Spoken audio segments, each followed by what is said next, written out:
Bismillahirrahmanirrahim. Assalamualaikum warahmatullahi wabarakatuh.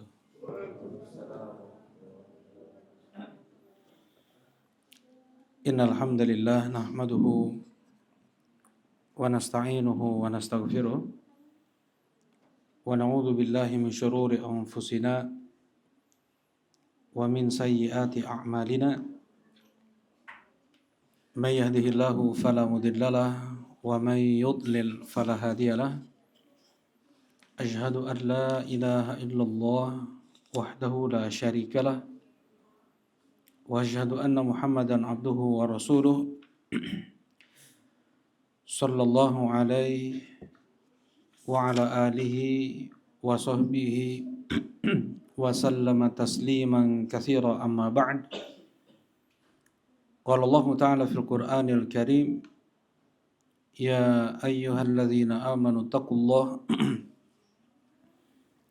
wa qulu qawlan sadida yuslih lakum a'malakum wa yaghfir lakum dhunubakum wa may yuti'illaha wa rasulahu faqad faza fawzan 'azima.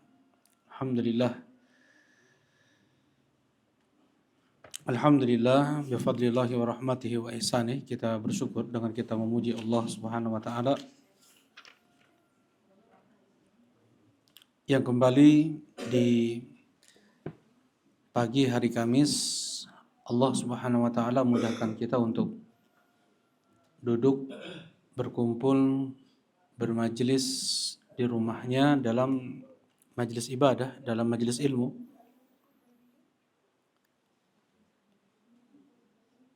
Ibadah yang sangat besar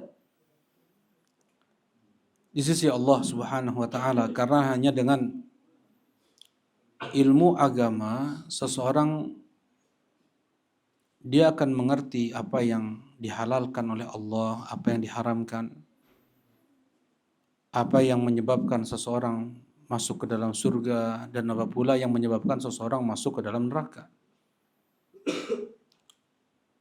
Dengan ilmu seseorang dia bisa tahu apa saja hak Allah dari dia, apa saja hak Rasulullah dari dia, apa saja hak orang tua, hak istri, hak anak. Tanpa ilmu agama, maka itu semua mustahil. Tanpa ilmu agama tidak mungkin seseorang untuk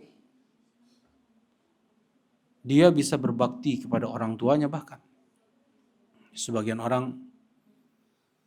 anak ya berbakti kepada orang tuanya dengan membelikan atau dengan memberikan liburan ke negeri-negeri kafir, ya, atau sampai memberikan hal-hal yang itu dengan sistem riba, ya, beli rumah, dibelikan rumahnya dengan sistem riba. Yang seperti ini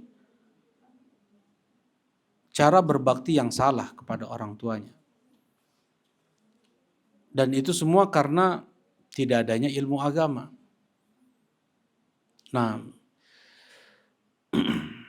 alhamdulillah, mudah-mudahan Allah bukakan hati kita untuk mudah menerima hidayah Allah Subhanahu wa taala, dan mudah-mudahan Allah berikan kita keistiqomahan sampai kita bertemu Allah Subhanahu wa taala. Allahumma amin ya rabb. Baik, insyaallah pada kesempatan pagi ini sebelum kita masuk pada fikih salat tarawih, ya, ada beberapa yang belum disampaikan terkait dengan fiqh siyam, fikih puasa, yaitu mereka yang diberi uzur oleh Allah Subhanahu wa taala untuk tidak berpuasa di siang hari di bulan Ramadan. Siapa saja mereka? Ya. Nah, ini akan kita bahas terlebih dahulu, baru setelah itu kita akan bahas fikih tarawih. Nah,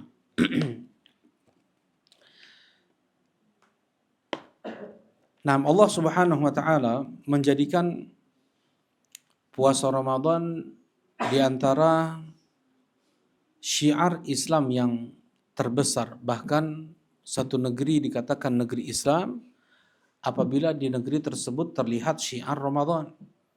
Ya, seperti di negeri kita nih. Betul-betul terlihat syiar Ramadan di negeri kita ini.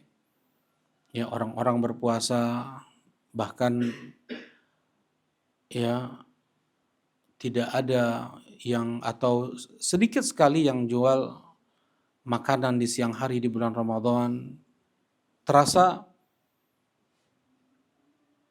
ya aura puasa Ramadan tersebut di negeri kita. Ya, dan ini menjadi sebab negeri tersebut dikatakan negeri Islam. Kemudian puasa Ramadan adalah rukun dari rukun-rukun Islam. Apabila satu rukun dikufuri, maka dia sudah keluar dari Islam. Nah, tetapi di dalam Islam boleh ada yang mereka atau ada yang diberi uzur untuk tidak berpuasa di siang hari di bulan Ramadan. Yang pertama dari mereka itu adalah al-marid wal kabir. Ya, yaitu orang yang sakit atau orang tua yang tidak mampu lagi untuk berpuasa. Nah, Allah Subhanahu wa taala berfirman jelas di surat Al-Baqarah ayat 184, di surat Al-Baqarah ayat 185, "Faman kana minkum maridan aw ala safarin fa'iddatun min ayyamin ukhar." Siapa di antara kalian yang sakit atau safar, maka gantilah di hari yang lain. Nah, dalam satu ayat ini sudah disebutkan dua orang yang diberi uzur untuk tidak berpuasa di siang hari di bulan Ramadan. Orang yang sakit dan musafir. Ya. Sakit apa yang diberi uzur untuk tidak berpuasa di siang hari di bulan Ramadan? Sakit yang seperti apa? Apakah semua yang dikatakan sakit akan diberi uzur untuk berbuka di siang hari bulan Ramadan? Jawabannya jelas tidak. Ya, ada orang cuman keseleo kakinya, nggak ada hubungannya dengan puasa. Ya, ada seorang cuman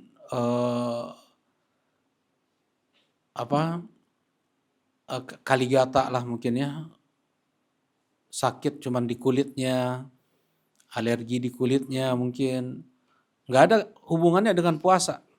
Ya, yang seperti ini tidak diberi uzur. Nah, sakit apa yang diberi uzur untuk tidak berpuasa di siang hari di bulan Ramadan? Yang pertama adalah apabila dikhawatirkan akan hilang nyawa. Sakit yang apabila dia berpuasa maka dia akan mati. Ya, bisa meninggal nih.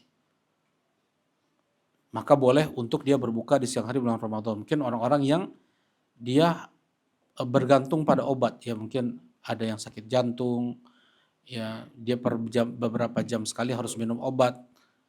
Nah, nggak bisa lepas. Kalau seandainya lepas akan menyebabkan wafat. Nah, yang seperti ini boleh dia untuk berbuka di siang hari di bulan Ramadan. Yang pertama. Yang kedua adalah apabila dikhawatirkan ada di antara organ tubuhnya pula yang rusak atau mati.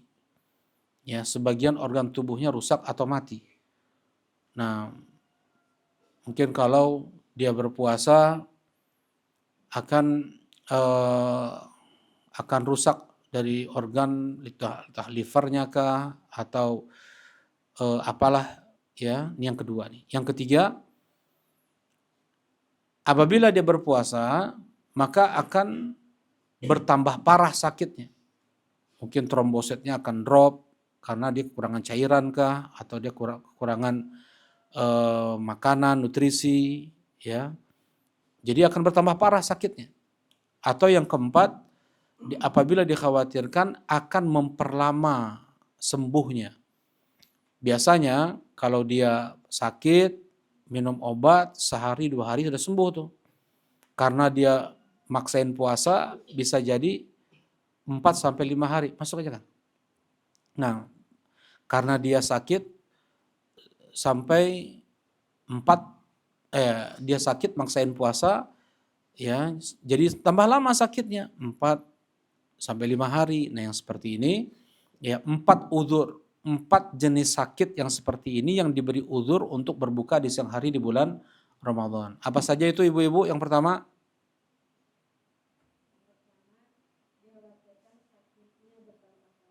bertambah parah satu. Yang kedua, ya betul. Yang ketiga, sakitnya, Masya Allah. Yang keempat, ya Masya Allah, itu dapat hadiah ya. Ibu itu dapat hadiah, Insya Allah ya. Nah, jazakumullah khair, Kang Oscar. Baik. Nah, ini jenis 4 sakit yang boleh dia diberi uzur untuk berbuka di siang hari di bulan Ramadan. Ya, jadi kalau yang tidak ada kaitannya dengan puasa, maka sakitnya dia tidak boleh mengambil uzur. Ya, sakitnya nggak ada kaitannya dengan puasa nih. Nah, dia tidak boleh mengambil uzur. Seperti disebutkan juga seperti sakit gigi itu nggak ada hubungannya dengan puasa. Dia makan pun tambah sakit juga giginya. Ya, tapi memang ada sebagian orang yang sakit giginya sudah sampai tingkatan apa? Kronis ya, sudah sampai tingkatan kronis. Dia udah nggak bisa berpikir sehat. Ya, dia kira apa? Atau dia nendang-nendangin orang atau nendang-nendangin besi, dia marah-marahin orang, udah sampai hilang akalnya. Yang seperti ini apa? Boleh untuk dia minum obat penghilang rasa sakitnya. Nah, kemudian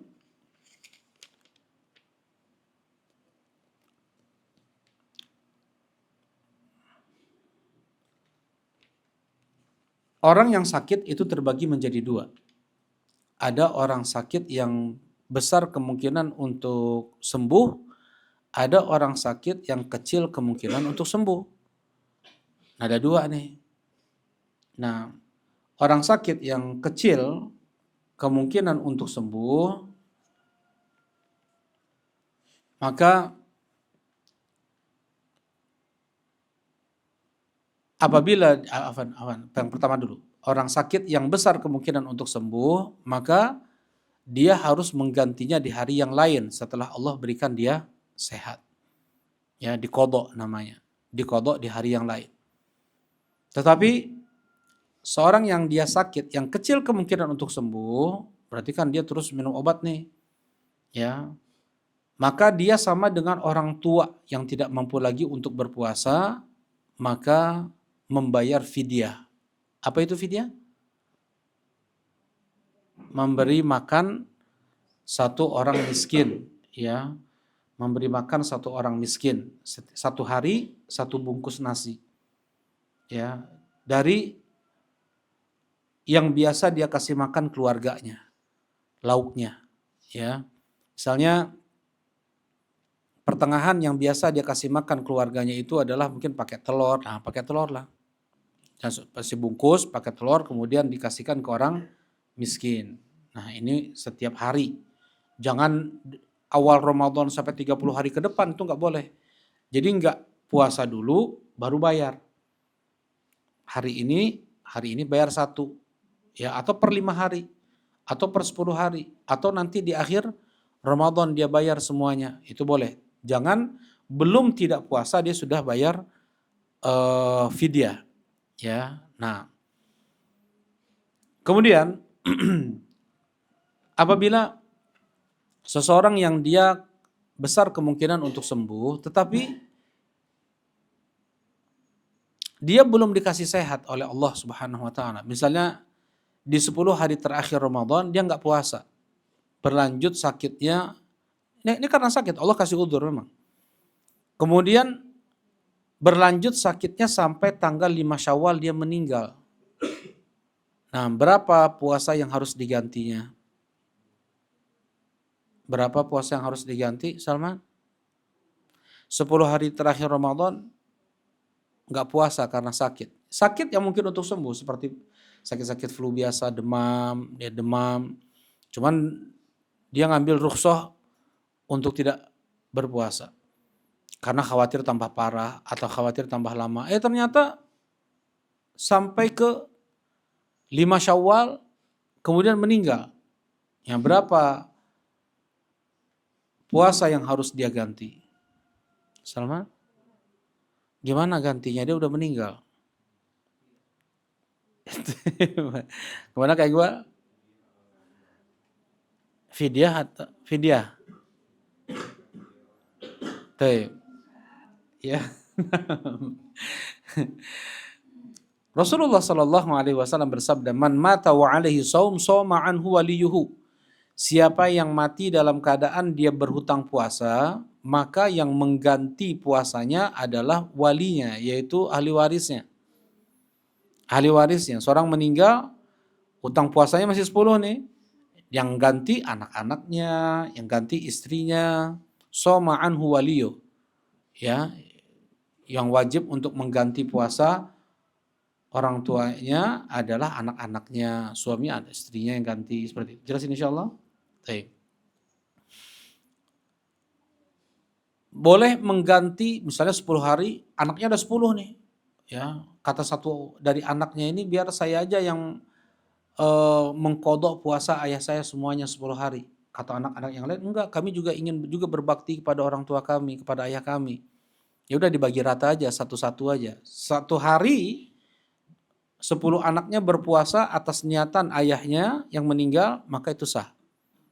Ya, jelas ini ya. Baik, barakallahu fikum. Nah, dan kalau misalnya orang ini dikasih sehat oleh Allah Subhanahu wa taala, afwan, ini salah ini. Salah. Baik. Hukum asalnya seperti itu. Seseorang yang dia meninggal dalam keadaan dia berhutang, maka yang menggantinya adalah siapa? Ahli warisnya. Baik.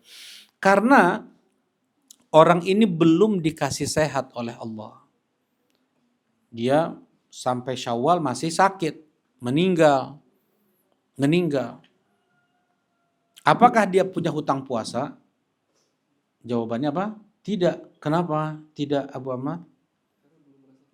Karena dia belum dikasih kewajiban oleh Allah untuk mengganti puasa. Karena dia masih diberi uzur oleh Allah untuk tidak berpuasa. Karena masih sakit. Jelas ini ya. Nah, jadi kalau seandainya sudah dikasih sehat oleh Allah, sebulan dikasih sehat, dia belum ganti juga puasa yang dia tinggalkan selama 10 hari di bulan Ramadan tersebut, nah meninggal nih, nah baru kayak tadi, ahli waris yang menggantinya, jelas ya. Tapi kalau seandainya tanggal 5 Syawal meninggal dan belum dikasih sehat oleh Allah, maka tidak ada kewajiban bagi ahli waris untuk menggantinya. Dikasih sehat oleh Allah 2 hari, dikasih sehat oleh Allah 2 hari, kemudian meninggal, maka cuman 2 hari saja yang diganti, enggak 10 hari semuanya. Karena ya kewajiban dia ya adalah kapan dia mampu untuk berpuasa, dan cuman 2 hari Allah kasih sehat itu. Jelas ini insyaallah ya? Baik, barakallahu fikum. Nah, kemudian yang berikutnya adalah wanita yang hamil dan menyusui. Yang diberi uzur untuk tidak berpuasa adalah wanita hamil dan menyusui.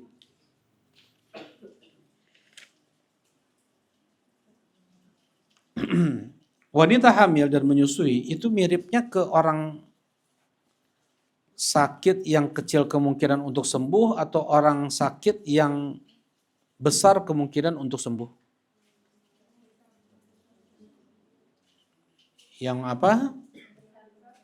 Yang besar kemungkinan untuk sembuh. Kan biasanya memang betul ada sebagian ibu yang sedang hamil 4 bulan pertama itu sampai drop ya, nggak bisa berdiri dari tempat tidurnya, drop, betul-betul drop. Kemudian setelah hilang rasa sakitnya, dia jag-jag lagi tuh, ya normal lagi nih ibu ini nih, biasanya di hamil 5 atau 6 bulan itu normal lagi, kuat lagi ibu ini. Jadi memang hamil wanita hamil dan menyusui itu adalah dikiaskan seperti apa?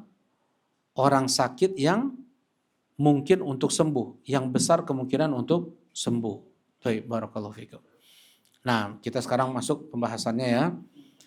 Untuk wanita hamil dan menyusui memang diberi keringanan oleh Allah Subhanahu wa taala untuk dia berbuka di siang hari di bulan Ramadan apabila dikhawatirkan akan memadaratkan dirinya atau akan memadaratkan janinnya atau akan memadaratkan bayi yang disusuinya. Kalau dia puasa ASI-nya kurang, nanti berdampak kepada anak bayinya, atau kalau dia berpuasa janinnya nggak berkembang, atau kalau dia berpuasa dia tambah drop, ya tambah susah, daya tahannya semakin menurun. Nah yang seperti ini memang diberi keringanan oleh Allah Subhanahu Wa Taala untuk berbuka di siang hari di bulan Ramadan. Dan para ulama khilaf di sini, bagaimana apa kewajiban wanita hamil dan menyusui apabila dia mengambil rukhsah, apabila dia mengambil keringanan. Pendapat yang pertama adalah bayar fidyah dan tidak perlu mengqadha. Ya, ini pendapat yang pertama. Pendapat yang kedua, bayar fidyah juga mengqadha. Ya, ini mazhab ulama Syafi'iyah dan ulama Hanabilah. Pendapat yang ketiga, wanita yang menyusui bayar fidyah dan qadha. Wanita yang hamil cukup qadha saja tanpa bayar fidyah. Nah, ini pendapat yang ketiga. Pendapat yang keempat, tidak perlu qadha, tidak perlu fidyah. Wah, ini paling enak nih. Ya. Nah, mana yang benar, Bang Felis? Pendapat yang pertama adalah pendapat yang pertama bayar fidyah, tidak mengqadha. Pendapat yang kedua bayar fidyah juga qadha. Pendapat yang ketiga, wanita yang menyusui bayar fidyah dan qadha. Wanita yang hamil hanya mengqadha saja. Pendapat yang keempat, tidak perlu qadha, tidak perlu fidyah.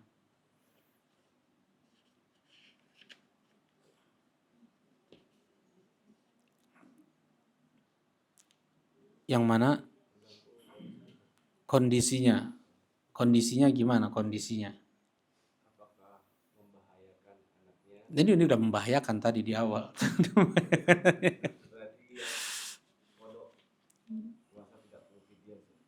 Belum mana sebutin itu pendapat yang kelima makanya. Iya belum ya. Itu pendapat kelima belum ada sebutin, berarti Bang Felis sudah lihat catatan kan. Tapi pendapat yang kelima adalah dia mengqadha saja, tidak perlu membayar fidyah. Wallahu alam, ini yang lebih tepat ya, ini yang lebih sesuai. Ya, yang lebih tepat, yang lebih sesuai. Kenapa? Ya, kenapa? Karena tadi yang pertama ibu hamil dan ibu menyusui itu lebih miripnya ke orang sakit yang besar kemungkinan untuk sembuh atau orang sakit yang kecil kemungkinan untuk sembuh? Yang besar kemungkinan untuk sembuh. Kalau orang sakit yang besar kemungkinan untuk sembuh boleh bayar fidyah enggak? Yang besar kemungkinan untuk sembuh ibu? Misalnya sakit, demam, dia nggak puasa, dia boleh nggak pas sehat bayar fidyah? Harus apa? Harus mengqadha. Nah sekarang wanita hamil dan menyusui itu miripnya ke orang sakit yang kecil kemungkinan untuk sembuh atau yang besar kemungkinan untuk sembuh. Kalau yang kecil kemungkinan untuk sembuh boleh bayar fidyah kan? Ya, tapi kalau yang besar kemungkinan untuk sembuh hanya mengqadha saja tanpa bayar fidyah. Jelas ini insyaallah? Ya. Nah, dan juga Rasulullah Shallallahu alaihi wasallam menyamakan kedudukan wanita hamil dan menyusui itu dengan musafir. Sebagaimana dalam hadis innallaha wada'a syatrus salati wasiyam 'alal hamil wal murdi' wal musafir. Sesungguhnya Allah Subhanahu wa taala memberikan keringanan salat dan puasa untuk wanita hamil, menyusui dan musafir. Kalau musafir boleh bayar fidyah enggak? Musafir boleh bayar fidyah enggak? Misalnya mudik nih, mudik siang hari, dia ngambil rukhsah berbuka di siang hari di bulan Ramadan. Nanti kemudian di bulan-bulan berikutnya saya mah bayar fidyah aja lah kemarin. Boleh nggak? Harusnya apa? Hanya mengqadha saja. Nah, Rasulullah SAW menyamakan kedudukan wanita hamil dan menyusui itu dengan musafir. Jadi hanya mengqadha saja tanpa bayar fidyah. Nah, barakallahu fikum. Ya, ini yang diberi uzur yang kedua. Tadi yang pertama apa yang diberi uzur? Orang sakit, orang tua yang tidak mampu lagi untuk berpuasa, itu yang pertama. Yang kedua, wanita hamil dan menyusui. Ya, nah sekarang yang ketiga, ya, yang ketiga adalah musafir. Musafir diberi keringanan untuk tidak berpuasa di siang hari di bulan Ramadan sesuai dengan firman Allah tadi sudah disampaikan, faman kana minkum maridan aw ala safar fa'iddatun min ayyamin ukhra. Siapa di antara kalian yang sakit atau dia safar, maka gantilah di hari yang lain. Ya, boleh untuk mengqadha di hari yang lain bagi musafir. Baik. Kemudian safar itu perjalanan sejauh apa sampai dia dikatakan musafir kan gitu. Ya, ada ulama mengatakan 120 kilo, ada yang mengatakan 100 kilo, ada yang mengatakan 80 kilometer, ada yang mengatakan 60 kilometer. Memang tidak ada patokan jarak dari ayat Al-Qur'an atau hadis Nabi Shallallahu alaihi wasallam. Ya, dalam bahasa Arab nggak ada juga, maka dikembalikan ke urf kebiasaan daerah. Ya, dulu tahun 80-an Soreang alun-alun itu udah safar, cuman 18 km. Ya, mereka menghukum itu safar, 18 km Soreang alun-alun. Ya, karena jeleknya jalan dan sedikitnya kendaraan. Ya, sekarang ya dengan tahun 90 awal pun masih juga. Kemudian dengan udah bagus jalan, udah banyak kendaraan, berubah adat kebiasaan mereka, tidak lagi safar. Ya, kalau seandainya dari Soreang ke alun-alun aja safar, apalagi dari Cileunyi sampai ke alun-alun itu udah safar itu dulu ya. Tapi kalau sekarang tidak lagi itu dikatakan safar. Jadi bisa berubah. Nah, jadi dikembalikan ke kebiasaan daerah ya. Kalau dari Bandung ke Purwakarta, safar nggak? Safar, ya. Safar, Bandung Purwakarta itu safar. Nah, jaraknya pun nggak sampai juga 80 km, nggak sampai. Nah, tetapi menurut adat kebiasaan itu adalah safar. Ke Tasik, safar nggak? Safar jelas, ya. Ke Singapura, apa namanya teh? Garut Selatan apalagi. Nah, safar yang seperti itu, ya. Jadi dikembalikan ke kebiasaan daerah. Kapan dikatakan itu safar, maka hukumnya adalah safar. Boleh dia untuk berbuka di siang hari di bulan Ramadan. Ya, baik. Waktu beberapa hari yang lalu ya, sepekan yang lalu lah, ada kami dari Cileunyi ke Selacau ke Batu Jajar. Ya, itu sudah dihukumi safar oleh para asatid yang lain. Jadi itu paling berapa ya? Berapalah jaraknya itu? Itu sudah safar. Itu saja sudah safar. Baik. Nah, kemudian safar yang diperbolehkan, jadi kembali yang pertama apa? Dikembalikan ke adat kebiasaan satu daerah, yang pertama. Yang kedua, apakah safar yang dibolehkan untuk berbuka di siang hari bulan Ramadan adalah safar yang melelahkan atau mungkin safar yang tidak melelahkan sekalipun juga diberi udzur. Nah, misalnya ini masuk mobil, Bismika Allahumma amut wahya. Bangun-bangun udah di Jakarta tuh. Seger dia. Ya, enggak ada capek-capeknya, masuk mobil cuma numpang tidur doang. Ya, enggak ada lelah-lelahnya sedikit pun. Ini boleh berbuka enggak? Nyampe di Jakarta makan. Ya, pulang lagi ke Bandung. Ya, gimana? Boleh enggak? Safar yang ringan kayak yang enggak ada sedikit pun capek-capeknya. Ya. Nah, di sini Allah Subhanahu wa taala tidak membedakan antara satu safar dengan safar yang lainnya. Sekalipun safar tersebut safar yang rohah, istilahnya yang apa? Yang tidak ada lelah, yang tidak ada letih, ya. Terlebih di zaman sekarang ada mobil, ya, kemudian ber-AC juga. Nah, tidak lelah sedikit pun. Tetapi dia dihukumi sebagai musafir. Maka hukumnya adalah hukum musafir. Boleh dia mengambil keringanan yang Allah berikan. Nah, kemudian jenis safar pun ada macam-macam juga. Ada safar taat seperti safar umroh, ya, safar untuk umroh atau safar untuk thalabul ilm, belajar siat. Nah, sekarang safar yang seperti apa yang diberi uzur untuk berbuka di siang hari di bulan Ramadan? Apakah hanya safar taat saja? Kalau mudik safarnya masuk apa tuh? Mudik. Ya, ada yang mudik di sini, nggak ada. Bandung asli Sadayana. Mudik ya, Masya Allah. Nah, kalau mudik itu safar apa masuknya? Safar taat atau safar mubah atau safar maksiat? Masa safar maksiat? Ada yang tujuannya pulang kampung mau ngadu ayam tuh. Yang ngadu ayam. Ada yang pulang kampung, di kota mah udah nggak ada lagi sabung ayam. Dia pergi ke kampungnya karena ada tumannya, sebagian teh apa namanya teh candu. Yang kayak gitu itu. Ya, ada sebagian yang dia bekerja sama dengan setan untuk kuda lumpingan kayak gitu. Ya, kalau di sini kan udah nggak ada ya, sisingaan apa? Masih ada gitu? Masih ada di sini ya? Dog gitu? Ya, masih ada di sini. Dog, ya? Ya kuda renggong, sisangan. Ya di Banglayang juga masih banyak yang kayak gitu. Cuman itu tuh apa namanya? Ya kemasukan jin.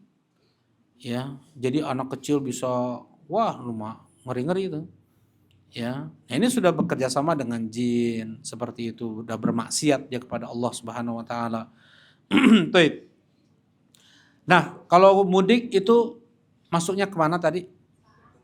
Tergantung niat berarti. Kalau dia pulang kampung untuk silaturahim, berbakti kepada orang tua, ya mempererat hubungan keluarga, yang seperti ini jelas apa? Safar taat. Ya, kalau pulang kampung, cuma ikut-ikutan aja, mau dagang, masuknya apa? Safar mubah. Kalau tadi mau sabung ayam, berarti dia apa? Safar maksiat tuh. Jadi tergantung niatnya. Apakah yang dibolehkan untuk berbuka di siang hari bulan Ramadan hanya safar yang itu taat, atau safar maksiat juga boleh diberi uzur?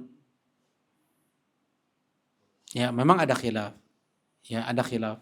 Sebagian ulama tegas yang diberi uzur untuk boleh berbuka di siang hari di bulan Ramadan bagi musafir hanya musafir yang itu safarnya safar taat.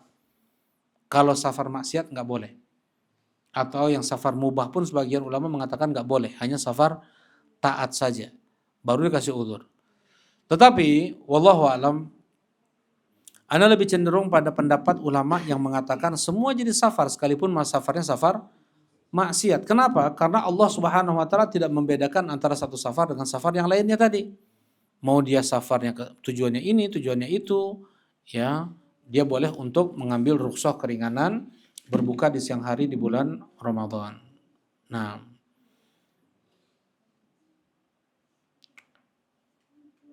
kemudian bagaimana kalau memang dia setiap hari itu safar kayak apa? Yang Bandung Cikijing kan, Bandung Cikajang, Bandung Tasik, itu mungkin satu hari dia berapa kali bolak-balik tuh. Satu hari bisa sampai ya 2 sampai 3 kali tuh. Ya, udah kayak rumahnya aja, kayak gang-gang rumah aja itu. Nagreg sama dia udah apa namanya Cadas Pangeran, udah kayak jalan kampung dia aja. Tuh. Apakah yang seperti ini pun masih dikatakan musafir? Ya, apakah yang seperti ini pun masih dikatakan musafir? Yang dia seperti itu, nah, ya Yang ini masih tetap dihukumi sebagai seorang musafir. Baik. Bagaimana dengan seseorang yang dia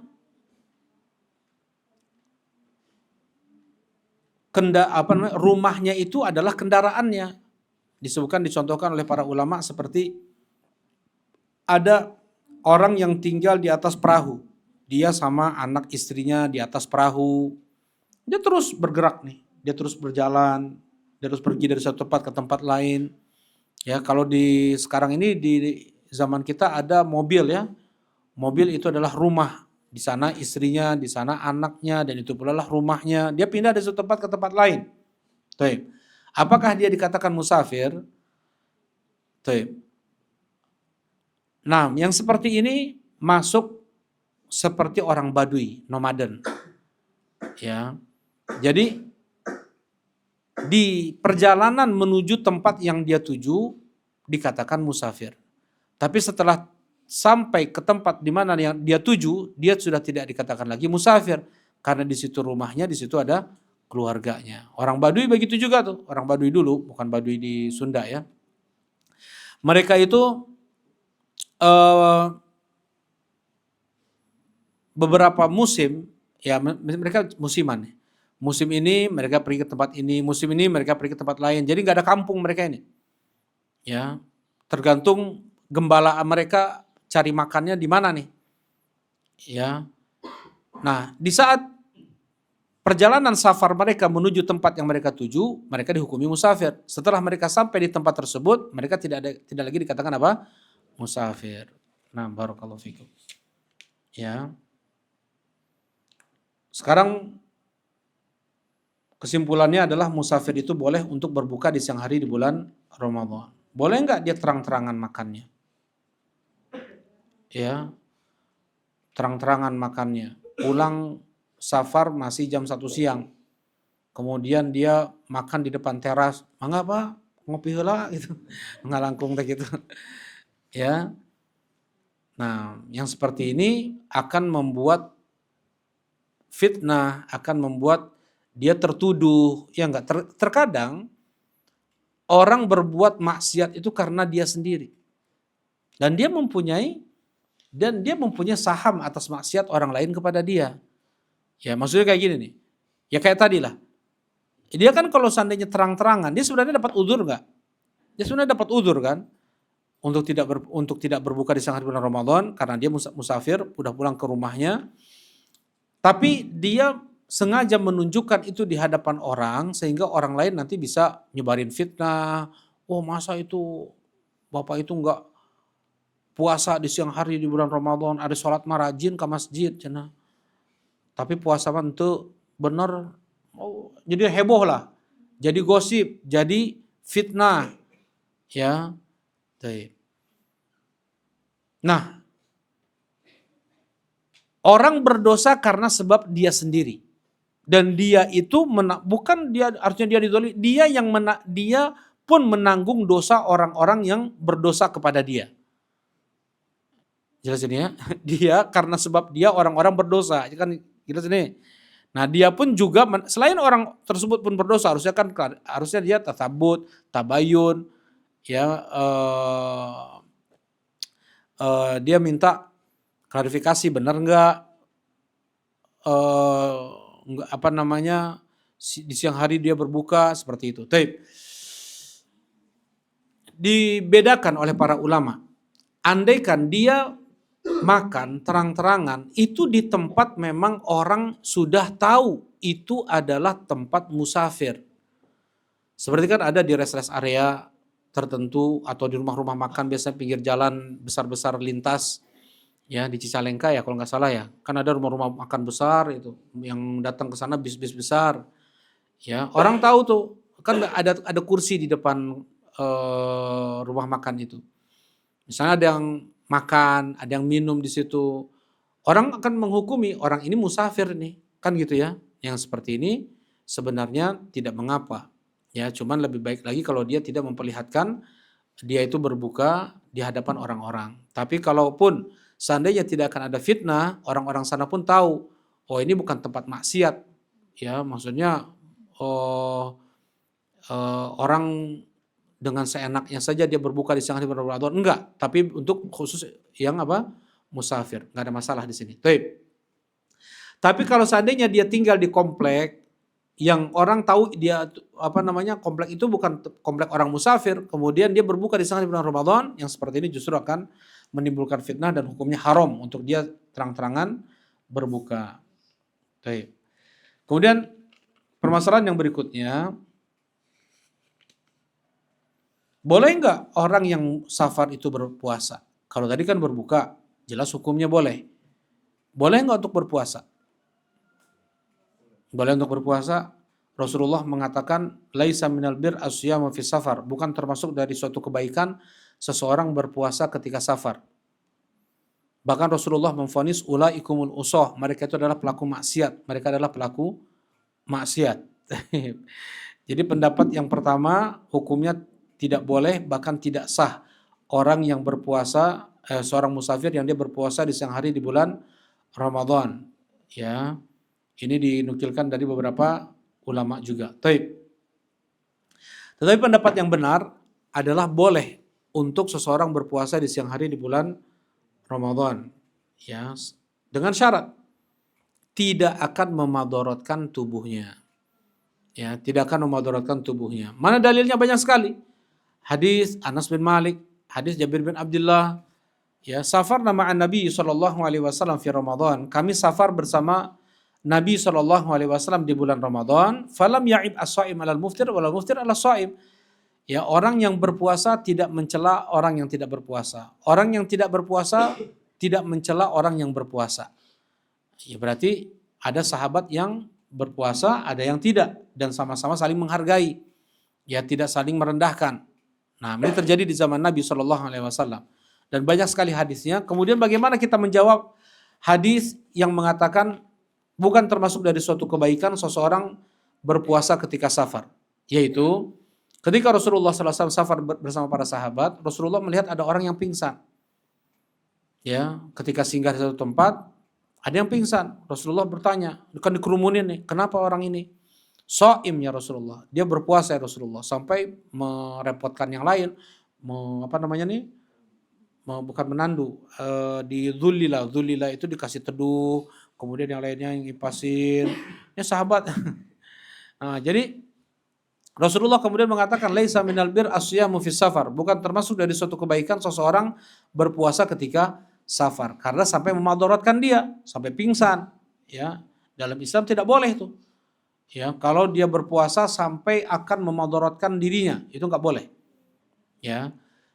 Nah, ini jawaban untuk hadis yang pertama. Jawaban untuk hadis yang kedua, yang Rasulullah vonis ulaikumul usoh, mereka adalah pelaku maksiat, yaitu ketika Rasulullah Shallallahu Alaihi Wasallam dengan para sahabat pergi safar dari Madinah ke Mekah untuk menaklukkan Mekah, ya, untuk perang menaklukkan Mekah. Di bulan Ramadan, di awal safar sehari 2 hari, karena enggak sehari 2 hari sampai ke Mekah itu, normalnya 8 hari, ya. Nah, para sahabat berpuasa, Rasulullah pun berpuasa ketika awal safar nih. Nah, ketika sudah dekat Mekah, Rasulullah SAW mengatakan, jangan ada yang berpuasa lagi. Inna laqu al-aduwa ghadan. Kita akan bertemu musuh besok. Ya, jangan ada yang puasa lagi hari ini. Masih ada yang berpuasa ya Rasulullah. Ulaikumul usa.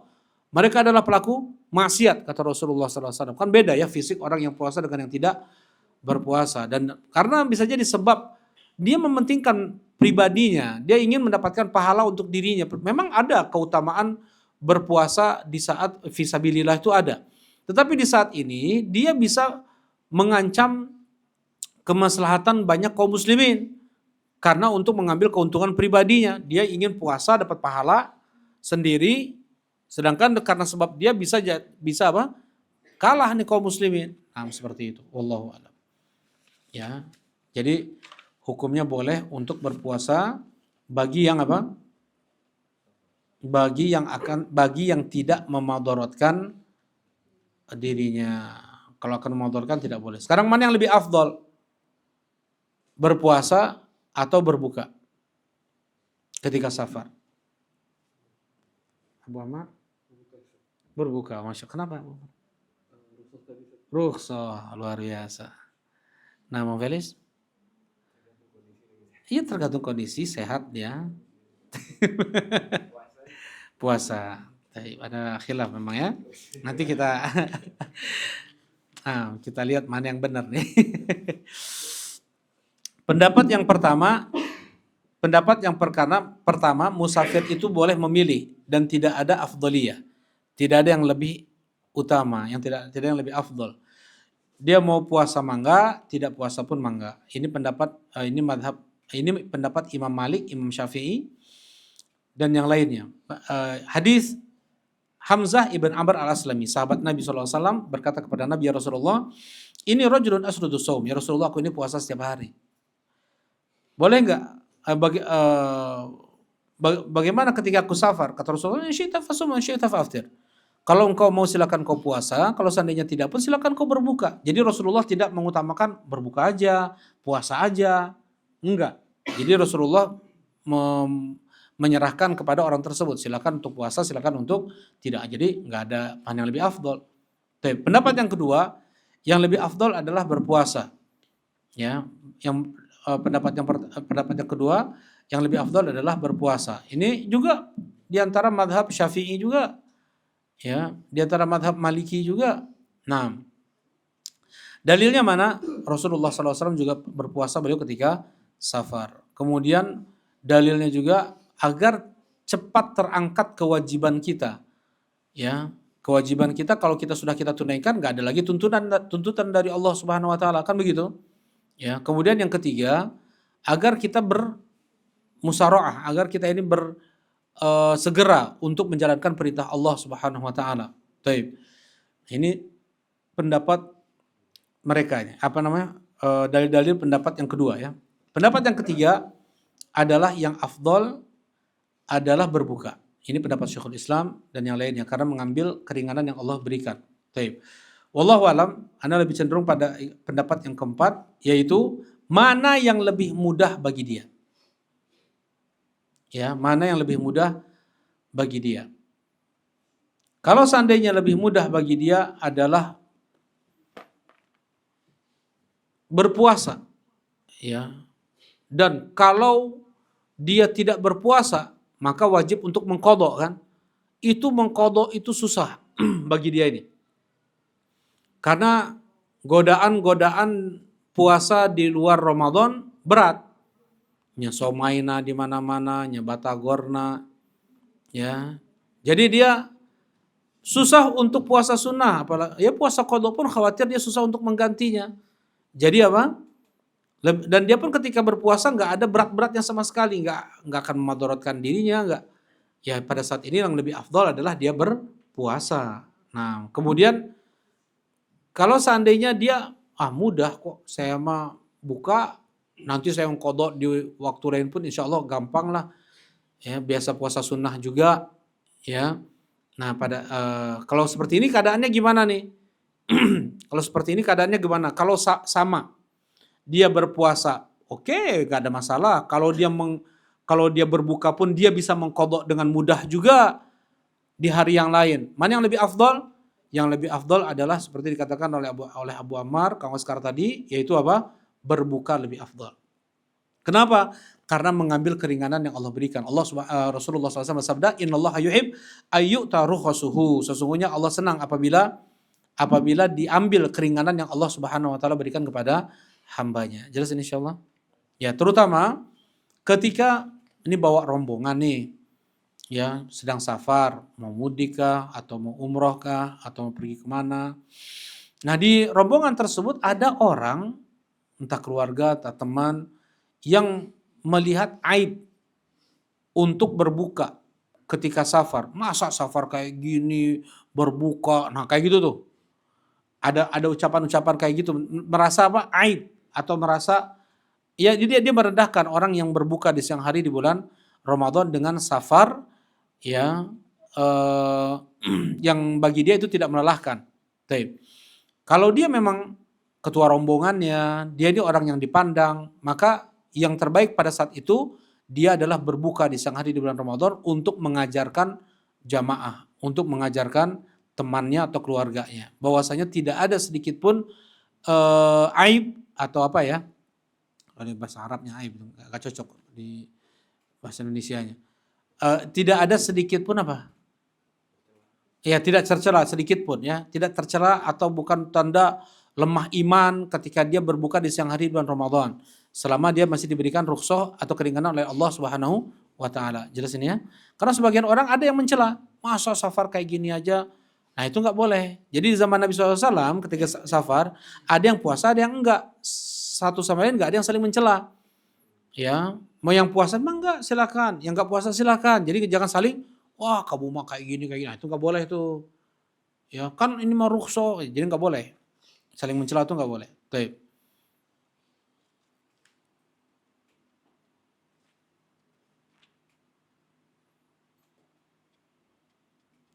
Nah, ini yang ketiga ya. Terakhir yang keempat yang diperbolehkan untuk diberi udzur ya, tidak berpuasa. Yang keempat adalah wanita yang haid dan nifas. Wanita yang haid dan nifas. Ada seorang murid Aisyah namanya Mu'adzah. Bertanya kepada Aisyah, "Malana nu'maru biqada'is shaum wa lam nu'mar biqada'is shalah?" Kenapa kita ini wanita disuruh hanya untuk mengqadha salat saja, tidak disuruh untuk mengqadha kebalik. Kenapa kita para wanita disuruh oleh Rasulullah mengqadha puasa, tidak disuruh untuk mengqadha salat ketika haid atau nifas? Wah, dimarahi oleh Aisyah. Kamu ini pemberontak ya. Kamu enggak berserah diri. Kalau datang ayat atau hadis harusnya seorang muslim itu apa? Pasrah saja, nerima saja, enggak usah melawan. Ya, inna makana qaulal mu'minina idza du'u ila Allah wa rasulihi ayaqulu sami'na wa ta'na. Sesungguhnya ucapan seorang mukmin apabila dia diajak kembali kepada Al-Qur'an dan hadis, maka ucapannya seharusnya apa? Sami'na wa ta'na, kayak kami dengar, kami patuh, kayak gitu. Ini enggak nanya-nanya kayak gitu. Kenapa? Enggak, bukan seperti itu Bunda, saya hanya nanya Ummul Mukminin nih. Bukan seperti itu Ummah, wahai ibu, bukan kayak gitu. Tapi saya cuma nanya. Taib. Kata Aisyah radhiyallahu taala anha, "Kana yusibuna dzalik." Itu yang Rasulullah SAW tetapkan kepada kita. Kita diperintahkan oleh Allah untuk mengqadha puasa dan kita tidak diperintahkan oleh Allah untuk mengqadha salat. Jelas insyaallah. Nah, jadi wanita yang haid dan nifas pun diberi keringanan untuk tidak berpuasa di siang hari di bulan Ramadan. Bahkan kalau dia berpuasa dapat pahala enggak? Malah dia mendapatkan dosa. Ya, itulah Islam itu ada aturannya. Jangan karena ibadah baik zahirnya kemudian pasti dapat pahala, enggak mesti. Kalau dia melakukan ibadah di waktu yang terlarang, puasa misalnya di tanggal 1 Syawal, pas lebaran boleh enggak? Maksiat yang ada. Walaupun dia ikhlas, sambil nangis dia puasa sambil dari ba'dal fajar sampai maghrib dia nangis misalnya. Ikhlas untuk Allah Subhanahu wa taala. Dapat pahala kah dia? Enggak. Kenapa? Karena dia melakukan kebid'ahan. Apa itu bid'ah? Melakukan ibadah yang tidak ada tuntunannya dari Nabi Shallallahu alaihi wasallam. Nah, ini namanya di antara jenis bid'ah. Ya, saya mah beribadah kepada Allah, mendekatkan diri kepada Allah dengan penuh keikhlasan. Ya, saya mau berpuasa, saya mau sholat, walaupun dalam keadaan saya haid dan nifas. Boleh nggak kayak gitu? Nggak boleh. Yang dia dapatkan justru apa? Dosa. Ya, dia sedang bermaksiat pada Allah Subhanahu Wa Taala. Baik. Nah, ini ya tadi sebenarnya mau fikih tarawih, tapi ini belum kita bahas. Di sini belum kita bahas. Nah, satu lagi sebenarnya sebelum kita masuk ke fikih tarawih adalah mereka yang tidak diberi uzur untuk berbuka di siang hari di bulan Ramadan. Tetapi mereka makan minum nih di siang hari di bulan Ramadan. Apa kewajiban yang harus mereka lakukan? Begitu ya. Nah, tadi sudah disampaikan bahwasanya puasa Ramadan adalah rukun, bukan hanya wajib, rukun dari rukun-rukun Islam. Seseorang yang mengingkari wajibnya puasa Ramadan, apa hukumnya? Hukumnya adalah murtad, dia kafir. Orang yang mengingkari wajibnya puasa Ramadan. Misalnya rukun Islam semua dia akui, kecuali hanya puasa bulan Ramadan. Kalau saya nggak yakin, saya tidak meyakini puasa Ramadan itu adalah syariat Islam. Maka yang seperti ini dia apa? Murtad, keluar dari Islam. Semua madhab, semua kelompok, ya, semua golongan, ulama, nggak ada satupun khilaf menghukumi orang ini apa? Murtad, keluar dari Islam. Tetapi dia tidak mengingkari wajibnya puasa Ramadan, enggak. Dia meyakini puasa Ramadan itu wajib, cuman dia malas puasa. Apa istilahnya malas ya? Malas atau malas, ya. Malas atau malas. Ya nggak mau dia puasa. Ya nggak mau lapar, tapi dia meyakini wajibnya puasa Ramadan.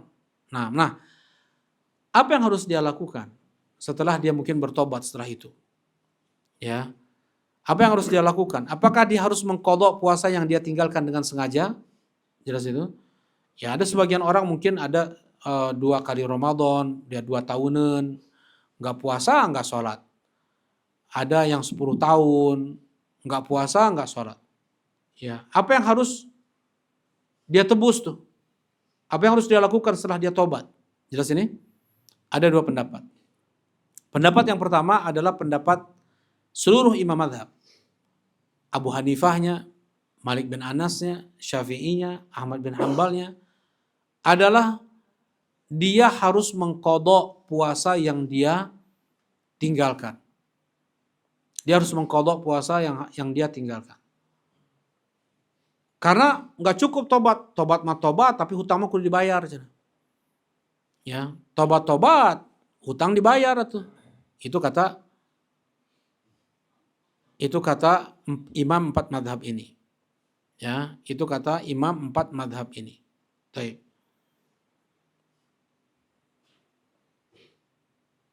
Kata mereka, hutang kepada Allah itu harus ditunaikan. Memang hadisnya seperti itu. Dainullah ahaqqu ayyuqda. Hutang kepada Allah itu harus ditunaikan. Lebih berhak untuk ditunaikan daripada hutang kepada manusia. Ya. Ya udah hati kecilnya sudah mau tobat. Dikasih tawaran gitu. Pada tobat mohon. Sawara tahun tepuasa Ramadan 10 tahunan berarti 10 bulanan. Kudu puasa 10 bulanan. 10 bulan. Terjadi tobat gitu mah. Belum lagi sholat pun harus diqadha. 1 tahun 360 hari ya. Kali 5 berapa? Kang Rama? 1800. 1800 sholat harus dia qadha tuh. Subuh, duhur, asar, maghrib, isya. Subuh, duhur, maghrib, isya. Wah itu mahnya berapa bulan dia selesaiin tuh? 1800. Itu kalau 1 tahun ya. Ini kan 10 tahun. 18.000 kali sholat. Bisa jadi nggak jadi tobat orang tuh. Ya. Nah, pendapat yang kedua, ya Anda lebih cenderung pada pendapat yang kedua. Yaitu apa? Pendapat yang kedua, tidak ada qadha. Ramadan tidak ada qadha sholat. Wah ini mah gampang, enak. Coba. Ini justru tambah mengerikan. Pendapat yang kedua ini lebih mengerikan daripada pendapat yang pertama. Jangan dikira nggak ada qadha jadi semakin mudah dengar. Pendapat yang kedua ini dia tidak ada qadha. Yang pertama sebabnya ini pendapat Ali bin Abi Thalib, Abu Hurairah, Abdul bin Mas'ud, bahkan riwayat dari Abu Bakar As-Siddiq, sahabat-sahabat Nabi SAW. Ya, ini lebih hebat semua daripada imam madhab yang 4 tadi. Mereka mengatakan tidak ada qadha. Ya, kewajiban dia hanya bertobat kepada Allah. Tidak ada qadha. Kenapa? Karena waktunya sudah lewat. Waktunya sudah lewat. Kalau waktunya sudah lewat, nggak bisa dia ganti. Karena dengan sengaja nih, berbeda dengan yang diberi uzur oleh Allah Subhanahu wa Ta'ala. Boleh dia diganti di hari yang lain. Kalau ini sengaja, misalnya sengaja nggak sholat subuh, kewe jam 10, berang, bisa nggak? Disengaja dia nggak mau sholat subuh pada waktunya, nanti ajalah jam 10 siang. Kan saya sholat juga tetap, sholat subuh juga, tapi udah jam 10. Sah nggak sholatnya? Nggak sah. Kenapa nggak sah sholatnya? Karena sudah lewat waktunya. Semua itu ada waktu yang ditentukan. Puasa Ramadan misalnya, Ramadan. Ramadan mah kermaremaknya. Ya, kewe digentos di Dzulqa'dah gitu. Boleh kayak gitu? Nggak boleh.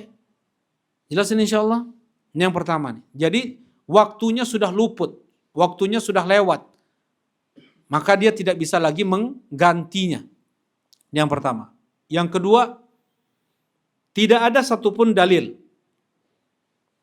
dari Nabi Shallallahu Alaihi Wasallam untuk mereka yang sengaja berbuka di siang hari di bulan Ramadan, untuk mereka yang sengaja meninggalkan sholat, tidak ada satupun dalil untuk mereka boleh mengqadha. Ya, nggak ada. Dia merasa sudah lepas dari hutang yang harus dia bayar kepada Allah sekian hari nggak puasa sengaja misalnya. Jelasin insyaallah. Lebih terasa pada hati dia. Dan tobat belum tentu, ya bagaimana, tergantung Allah Subhanahu wa Ta'ala itu. Allah terima atau enggak kejujuran tobatnya seperti apa. Kalau dia memang sungguh-sungguh di bertobatnya dan Allah terima, dia nggak pernah berbuat itu lagi, ya bahkan dia bagaimana untuk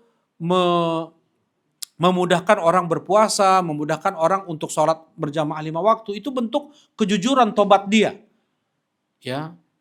Ata'ib minadzam kama ladzamba lahu, seseorang yang dia bertobat dari dosa seakan-akan dia tidak membawa dosa sama sekali. Nah, jelasin insyaallah ya. Nah, ini pendapat yang benar. Jadi pendapat yang benar, wallahu a'lam, adalah tidak ada qadha Ramadan, tidak ada qadha salat bagi mereka yang meninggalkan puasa Ramadan dan salat 5 waktu dengan sengaja. Enggak ada. Dia hanya bertobat dengan tobat yang jujur, dia betul-betul taubatan nasuh, ya taubatan nasuha, ya. Kemudian dia perlihatkan bukti kejujurannya itu kepada Allah Subhanahu wa Ta'ala dengan dia betul-betul memperhatikan waktu sholat, kekhusyuannya, dan dia bagaimana bisa mengajak orang untuk sholat juga, berjamaah di masjid terlebih. Barakallahu fikum. Nah, sudah ya, ini jelas ya. Nah, sekarang kita masuk pada fikih sholat tarawih. Fikih sholat tarawih. Nah,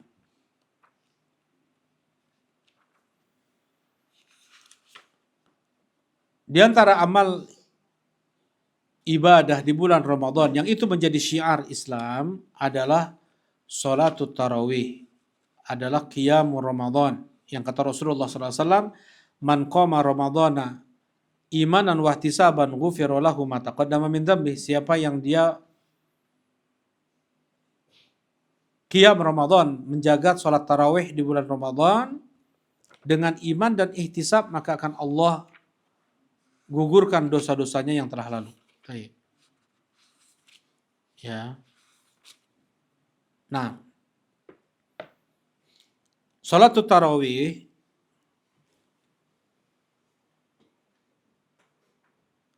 nggak ada sebenarnya penamaan tarawih dari Nabi SAW. Penamaan tarawih itu dari ulama-ulama fikih, ya, untuk membedakan qiyamul lail di bulan Ramadan dan qiyamul lail di luar Ramadan. Ya, itu tarawih itulah qiyamul lail, itulah witir, itulah tahajud.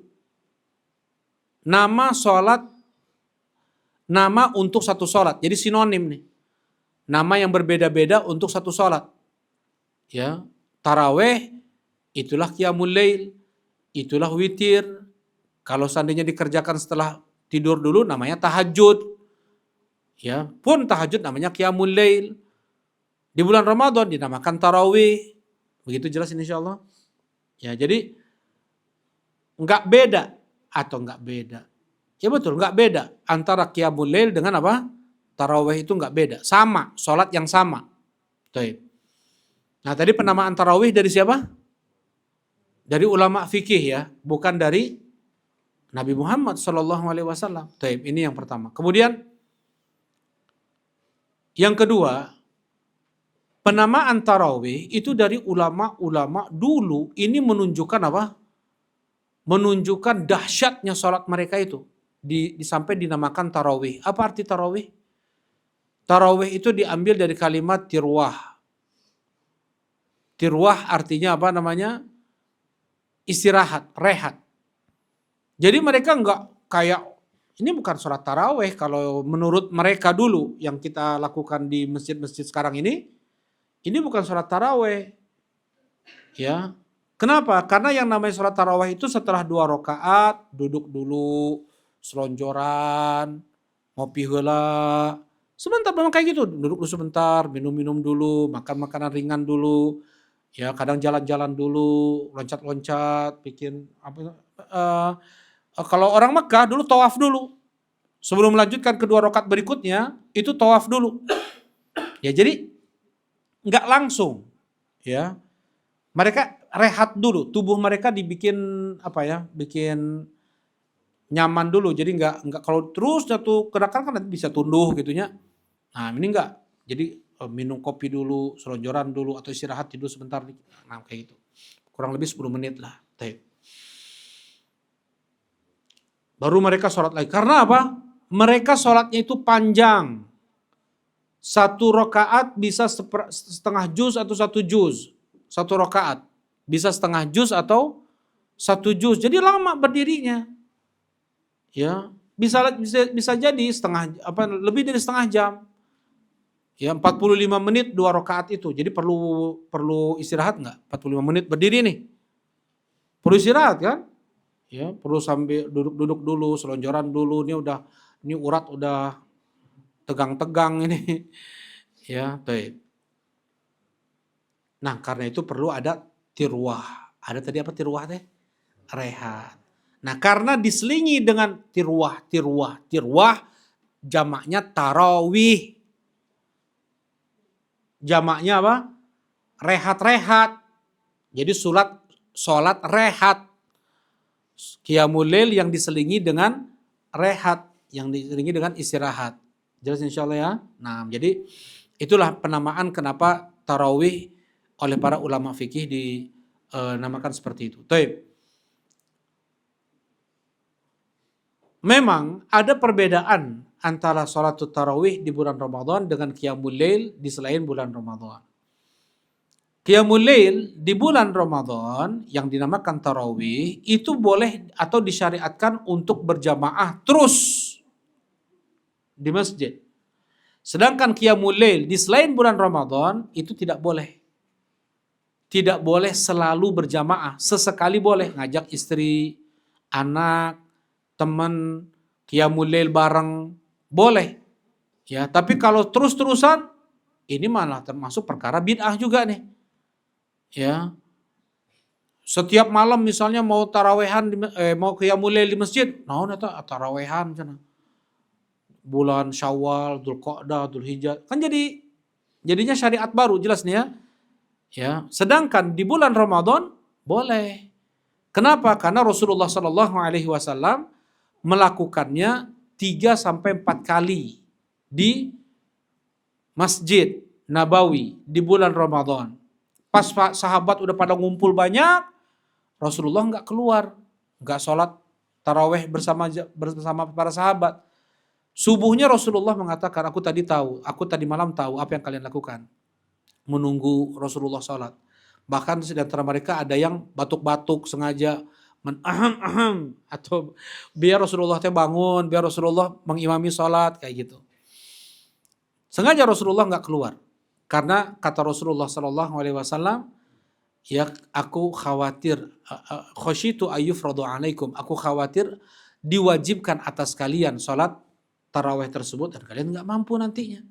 Ya, nah jadi eh, tidak itu sudah ada di zaman Nabi Shallallahu Alaihi Wasallam. Ya, sholat tarawih itu sudah ada di zaman Nabi Shallallahu Alaihi Wasallam. Tetapi di zaman kekhilafahan Abu Bakar As-Siddiq nggak dilakukan itu. Kenapa? Karena beliau sangat sibuk dengan urusan pemerintahan. Ya, dalam negeri, luar negeri, ya ada yang nggak mau bayar zakat, ada yang ngaku nabi palsu. Akhirnya perangi oleh Abu Bakar Siddiq. Nah, di zaman Umar bin Khattab radhiyallahu taala anhu, beliau bersama salah seorang ulama tabi'in jalan ke masjid di bulan Ramadan malam-malam, melihat di Masjid Nabawi ada yang sholat di sini satu orang, di sana satu orang, di sebelah sana satu orang, ada yang berjamaah juga. Tapi cuma berjamaahnya 5 orang, ya makmumnya itu cuma 7 orang, nggak banyak. Kata Umar bin Khattab, bagaimana kalau seandainya aku satukan semua orang ini di belakang satu imam? Itu bisa jadi lebih bagus. Ya kemudian Umar bin Khattab menunjuk siapa? Ubay ibn Ka'ab untuk menjadi imam sholat. Ya, Ubay ibn Ka'ab menjadi imam sholat. Besoknya Umar bin Khattab ke masjid melihat kaum muslimin mereka sedang sholat taraweh.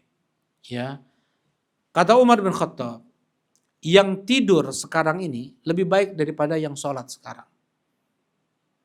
Maksudnya apa? Yang tidur sekarang lebih baik daripada yang sholat sekarang. Umar sedang melihat orang yang sedang sholat taraweh.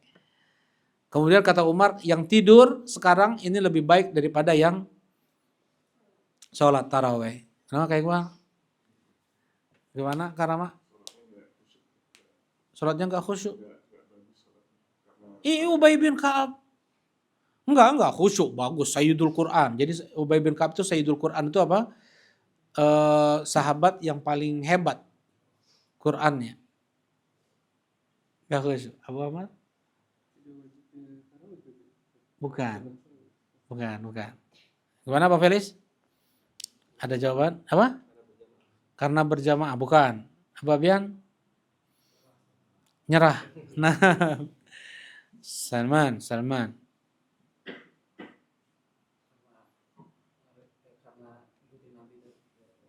Gimana? Ya gimana ngikutin Nabi? Gimana ngikutin Nabi? Enggak wajib, bukan. Kang Dimas mau jawab? Nah, ada ibu-ibu mau jawab? Atau akang-akang nih mumpung nggak ada yang bisa jawab berarti dapat hadiah nih. Yang sholat, yang tidur sekarang ini lebih baik daripada yang sholat sekarang ini. Tidur dulu sholat malam. Nah hampir benar tuh 80% tuh benarnya. Jadi apa? Sholat di akhir malam itu lebih baik daripada sholat di awal malam. Itu maksudnya. Jadi bukan artinya yang tidur sekarang tidur juga akhir malamnya, bukan. Ya dia tidur awal malam karena sunnahnya tidur malam tuh kapan? Kapan sunnah? Ini sunnah. Untuk kita tidur malam itu diatur oleh Nabi SAW. Kapan sunnahnya? Badal Isya. Habis sholat Isya pulang bobok langsung tuh. Itu sunnahnya yang ditekan oleh Nabi SAW. Wa karihal haditha ba'daha. Rasulullah SAW itu membenci untuk ngobrol setelah sholat Isya. Wa nauma qablaha. Dan tidur sebelum sholat Isya. Sebelum sholat Isya nggak boleh tidur. Setelah sholat Isya nggak boleh ngobrol. Tidur. Sunnahnya itu tidur. Ya, taib. Agar dia bisa bangun di akhir malam. Orang yang tidur di awal malam, dia jam 1 udah cenghar. Udah semangat lagi sholat. Jam 1 sampai subuh sholat sepertiga malam terakhir. Itu lebih afdal. Ya sholat di akhir malam, kata Umar bin Khattab, sholat di akhir malam itu lebih baik daripada sholat di awal malam. Itu maksudnya. Jelas ini ya. Ya, sholat di akhir malam itu lebih afdal daripada sholat di awal malam. Banyak sekali hadisnya. Bagaimana dengan kalau sholat berjamaah bersama imam kan ditulis satu malam sholat semalam suntuk tetap lebih afdal sholat di akhir malam. Kata Rasulullah Sallallahu Alaihi Wasallam, man khafa alla yaquma fi akhiril lail, siapa yang dia khawatir gak akan tidur, gak akan bangun di akhir malam, fal yutir awalah, maka sholat malamlah sebelum dia tidur, tarawehan kayak gitu tuh. Kalau dia khawatir nggak akan bangun di akhir malam. Waman toma, dan siapa yang dia tamak, maksudnya semangat untuk bangun di akhir malam, maka sholatlah di akhir malam. Karena sholat di akhir malam itu dihadiri malaikat, dipersaksikan oleh malaikat, wahwa afdol, dan itu lebih afdol kata Rasulullah SAW. Nah dengan ini maka apa? Sholat di akhir malam itu lebih afdol. Sekalipun misalnya di awal malam dia ditulis semalam suntuk, tetap sholat di akhir malam itu lebih afdol daripada yang berjamaah bersama imam. Kenapa? Karena Umar bin Khattab radhiyallahu taala anhu pun beliau tidak menjadi imam sholat tarawih di sini. Jelas ini? Kalau ini afdol akan dilakukan oleh Umar bin Khattab? Tidak akan dilakukan. Umar bin Khattab menyerahkannya kepada siapa? Kepada Ubay bin Ka'ab. Padahal beliau imam rawatib. Umar bin Khattab ini imam rawatib. Subuh, zuhur, asar, maghrib, isya diimami oleh Umar bin Khattab. Pas tarawehan sama Ubay bin Ka'ab. Ya. Kalau seandainya di situ afdol akan dikerjakan oleh Umar bin Khattab. Umar bin Khattab yang menjadi imam. Enggak, beliau tetap sholat di akhir malam. Nah jelas insyaallah ya. Baik. Nah jadi ini untuk sholat tarawih ya, terlebih lagi kalau seandainya bisa sholat tarawih itu di akhir malam berjamaah, itu udah habis perkara itu. Ya enggak? Sudahlah di akhir malam berjamaah lagi. Ya, nah yang seperti ini yang terbaiknya nih. Baik. Tarawih. Nah, kemudian memang juga sholat tarawih di zaman Nabi SAW dikerjakan memang di awal malam juga. Ya, dikerjakan di awal malam juga. Jadi untuk menyemangati orang-orang sholat tarawih. Sampai hilang sepertiga malam pertama. Maksudnya Rasulullah sholat malam itu sampai hilang sepertiga malam pertama. Sampai sepertiga malam pertama. Kurang lebih jam 11 itu udah setengah malam. Kurang lebih jam 10-an. Dari ba'dal isya sampai jam 10-an. Sholat. Di hari yang kedua sampai tengah malam lewat. Hatta dhahaba syatrul lail. Sampai hilang setengah malam pertama. Setengah malam pertama udah lewat. Ya. Kemudian Abu Dzar yang meriwayatkan hadis ini datang kepada Nabi dan berkata, "Ya Rasulullah, lau nafaltana baqiyata lailatina hadhihi." Ya Rasulullah, andaikan engkau lanjutkan sholatnya Rasulullah, ini masih ada sisa setengah malam lagi. Sayang, ayo kita sholat lagi ya Rasulullah. Tah sahabatnya gitu. Ini udah sholat dari ba'dal isya sampai tengah malam nih. Ya, mereka sahabat, ya Rasulullah tengah malam masih ada lagi sisa waktu. Ayo sholat lagi ya Rasulullah. Ya bagaimana kalau kita sholat lagi? Ya kalau kita mah sholat setengah jam itu rasanya, udah jihad gitu. Ya, sholat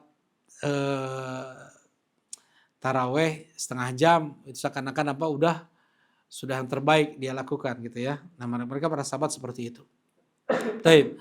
Apa kata Rasulullah? Ya Badar. Seseorang yang dia sudah sholat bersama imam, maka dia ditulis sholat semalam suntuk bersama imam.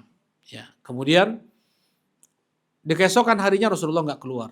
Di keesokan besoknya lagi Rasulullah membangunkan istrinya, anak-anaknya diajak untuk sholat taraweh bareng dengan para sahabat yang lain sampai penuh masjid hatta kada la yudrik al-falah. Hatta kad la nudrik al-falah. Sampai kami hampir nggak dapat falah. Apa itu falah? Amal falah sahur. Sampai hampir nggak sahur. Dari ba'dal isya sampai hampir sahur. Rasulullah sholat lahirnya, sholat tarawehnya. Itu yang dilakukan oleh Rasulullah SAW. Ya 3 kali, 4 kali. Nah ini sholat tarawih. Kemudian berapa rakaat sholat tarawih itu? Ya, berapa rakaat sholat tarawih itu? Nah ada yang mengatakan pendapat pertama 11 rakaat. 11 rakaat yang mematok 11 rakaat itu dari kalangan ulama-ulama tabi'in, ulama-ulama tabi'ut tabi'in itu hampir nggak ada. Adapun datang dari Imam Malik rahimahullah taala, itu pun lemah sanadnya sampai kepada beliau. Ya. Yang datang dari riwayat para sahabat, ya. Kemudian dari Rasulullah sallallahu alaihi wasallam sendiri pun Beliau ketika ditanya, "Kaifa salatul lail ya Rasulullah?" Bagaimana salat malam itu ya Rasulullah? Rasulullah menjawab, "Masna, masna." 2 rakaat, 2 rakaat. Rasulullah tidak mematok ya cukup 11 rakaat. Tidak boleh lebih dari 11 rakaat. Enggak pernah Rasulullah mengatakan seperti itu. Itu datang dari ucapan Aisyah radhiyallahu taala anha, karena Rasulullah SAW la yazidu fi Ramadan wala ghairi Ramadan ala 11 rakaat. Kata Aisyah radhiyallahu taala anha, Rasulullah SAW tidak pernah menambah di bulan Ramadan atau di luar Ramadan lebih dari 11 rakaat. Itu kata siapa? Kata Aisyah radhiyallahu taala anha. Karena memang yang Rasulullah SAW baca 1 rakaat hampir 5 juz. Rasulullah hampir 5 juz Al-Baqarah, An-Nisa, Ali Imran. Ini Rasulullah umurnya udah 60 tahun ini. Bukan ini kayak enggak ada 60 tahun insyaallah kita ya. Belum ya. Kita udah bergetar-getar. Ini Rasulullah 60 tahun. 5 juz 1 rakaat. Sampai bengkak kaki Rasulullah, pecah kaki Rasulullah SAW. Dan Rasulullah terasa enteng bagi beliau, nggak merasa sakit, nggak merasa berat. Ya. Nah, kalau yang sholat malamnya yang dibaca itu seperti Rasulullah SAW 1 juz 1 rakaat, cukup lah. 1 juz 1 rakaat atau 1 juz 2 rakaat, cukuplah 11 rakaat. Kayak Rasulullah SAW. Tapi yang mau dibaca mah kul hudai, maka perbanyaklah apa? Jumlah rakaat. Karena yang diperhatikan oleh Nabi SAW adalah lamanya waktu sholat. Bukan jumlah rakaat, lamanya waktu sholat. Allah Subhanahu wa taala mengatakan qumil laila illa qalila nisfahu.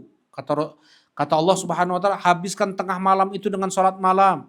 Awinqus minhu qalila, atau kurangin sedikit sepertiga malam terakhir sampai subuh. Auzid alaihi warattilil qur'ana tartila, atau tambah lagi dari tengah malam. Jadi dari jam 10 malam sampai subuh sholatlah kayak gitu. Allah menyebutkan durasi waktu qiyamul lail, bukan jumlah rakaat qiyamul lail. Jelas ini insyaallah? Ya. Nah, karena itu ini seperti siapa? Ubay ibn Ka'ab, beliau melakukan 20 rakaat. Taraweh bersama ini 20 rakaat. Ya.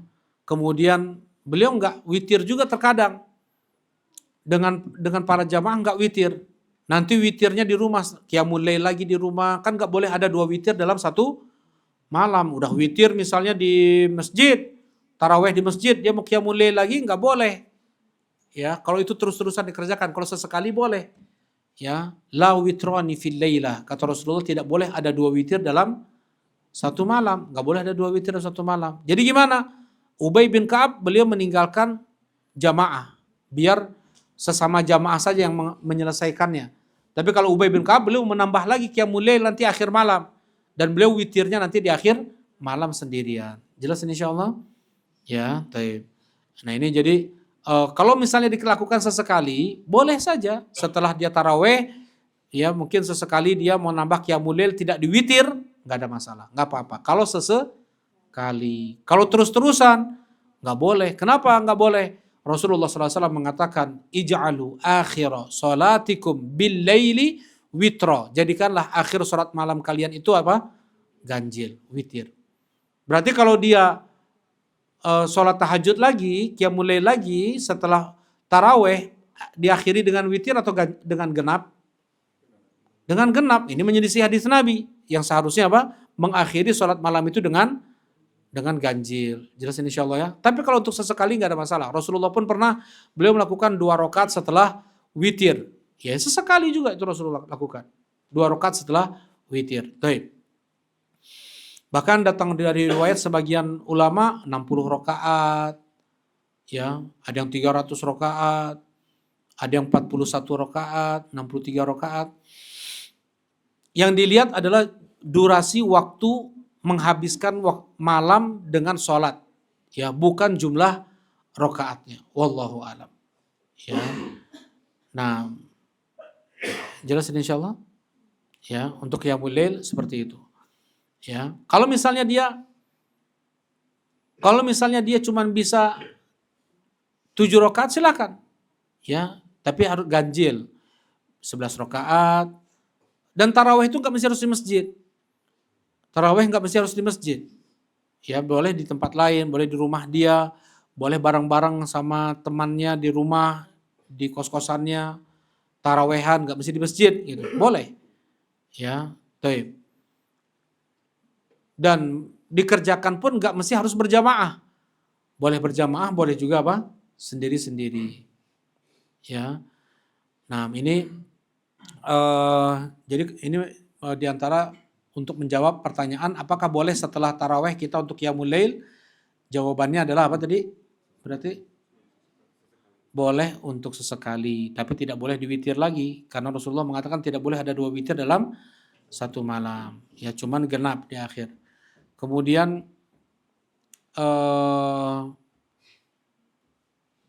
mana yang lebih afdol, sholat taraweh di masjid atau sholat sendirian di akhir malam?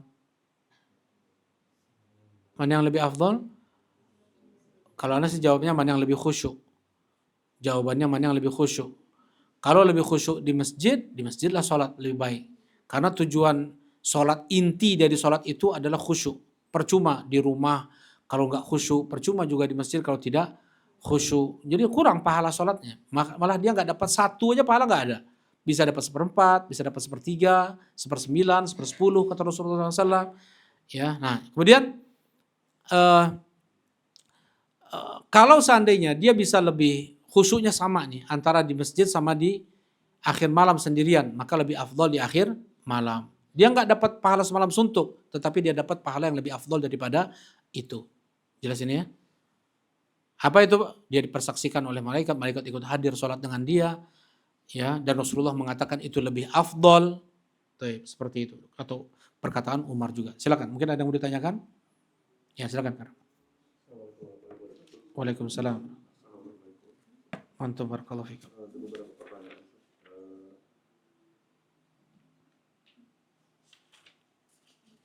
Yang pertama kan ini kan kalau anak pribadi anak kan mudik tadi. Nah, Palembang. Nah kalau secara domisili itu di Bandung sebenarnya secara KTP gitu ya. iya. Cuman kan kalau mudik berarti kan kita ke rumah juga sebenarnya gitu. Iya. Nah, anak selama ini mengamalkan ada beberapa pendapat lah Ustaz. Cuman yang lebih utama tuh berapa lama dikatakan si musafir Ustaz ketika kita mudiknya mungkin 2 pekan atau 3 pekan gitu.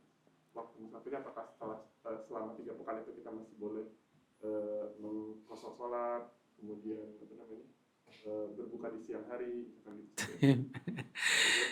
Satu-satu dulu karena nanti bisa lupa ya, satu-satu dulu ya. Nah, kalau mudik itu kan pulang ke kampung kita sendiri, rumah kita sendiri, ya, maka sudah tidak dikatakan musafir lagi. Jadi rumah kita itu ada 2, yang satu di Bandung, yang satu di Palembang. Tetapi perjalanan ke Palembang itu safar. Sesampainya kita di kampung kita, tidak lagi kita katakan musafir. Sejak saat itu wajib kita untuk sholat berjamaah di masjid. Kita wajib untuk berpuasa, seperti itu. Nah, kemudian waktu perang Badar dan Fatu Mekah itu kan terjadi Ramadan.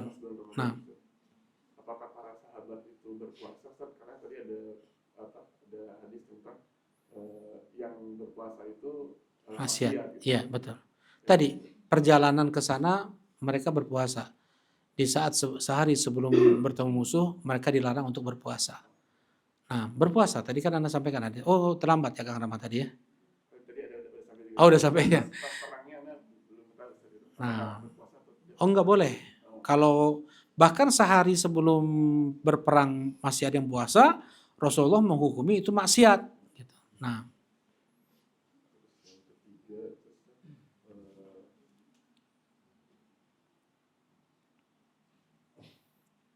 tadi udah bisa jawab itu yang apakah kalau misalkan dia ingin mendapatkan pahala sholat semalam suntuk tapi juga ingin melanjutkan sholat qiyamul lail, ternyata ada di afdal yang itu tadi yang lebih khusyuk di tengah di qiyamul lail setelah tidur itu lebih afdal pahalanya. Iya, di akhir malam maksudnya. Sholatnya di akhir malam. Sholat di akhir malam. Hadisnya ya jauh lebih banyak. Maksudnya tentang keutamaan sholat di akhir malam itu jauh lebih banyak. Allah turun ke langit dunia, kemudian doanya dikabulkan.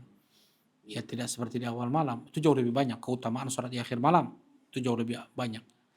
Yang kami pahami lebih utama yang fast langsung untuk sebelumnya sendiri ya, kalau misalkan mau melanjutkan tuh biasanya kalau anak pribadi anak melanjutkan lagi misalkan di malam gitu, cuma anak baru tahu kalau ternyata tidak boleh dirutinkan gitu sih. Ya nggak boleh dirutinkan, betul. Tapi sebagian ulama memang mengatakan boleh aja dirutinkan, cuman Allah alam. Itu menyelisih sunnah Nabi SAW. Kenapa? Jadikanlah akhir sholat malam kalian itu apa? Witir. Kalau itu kan berarti kalau dirutinkan dia menyelisih hadis ini kan? Nah, barakallahu fikum. Allahu a'lam. Nah, ya, silakan. Kalau jamnya itu kan di waktu kita Indonesia itu akhir malam jam berapa sih kan? Dari jam berapa sampai jam Nah, sekarang kita subuh jam setengah ini jam maghrib kita dari jam berapa maghrib? Jam 18.11. Ya, coba 18.11 tambah 18.11 maghrib itu waktu fajar jam 4.39. Ya. Nah, itu bagi 3 tuh.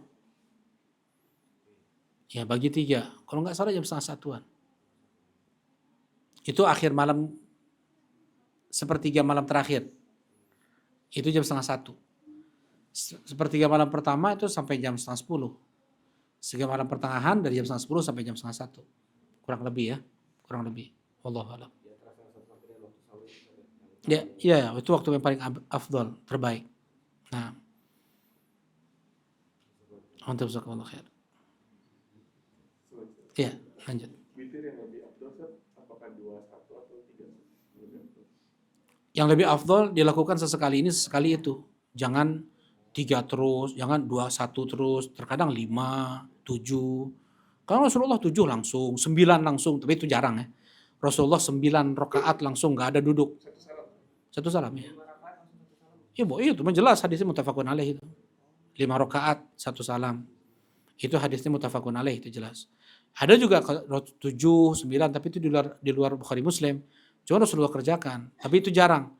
Ya, yang afdal adalah kita kerjakan sekali ini sekali itu.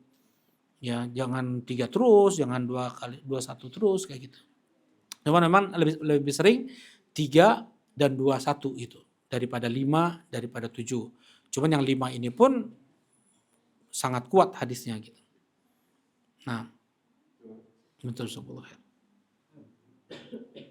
mulai kalau misalkan lagi tikam lebih afdol sendiri atau berjamaah? Tadi udah jawab. Apa? Mana yang lebih khusyuk?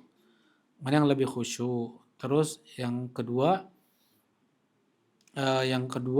kalau misalnya sama-sama khusyuknya ya di akhir malam lebih afdal.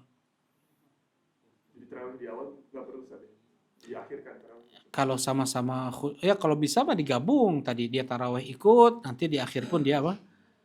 Dia witir sendiri gitu. Maksudnya kesamaan gimana? Berjamaah sholat qiyamul lail. Oh, berjamaahnya. Sendiri masih tikam. Oh, iya. Afdal mah di akhir malam lah.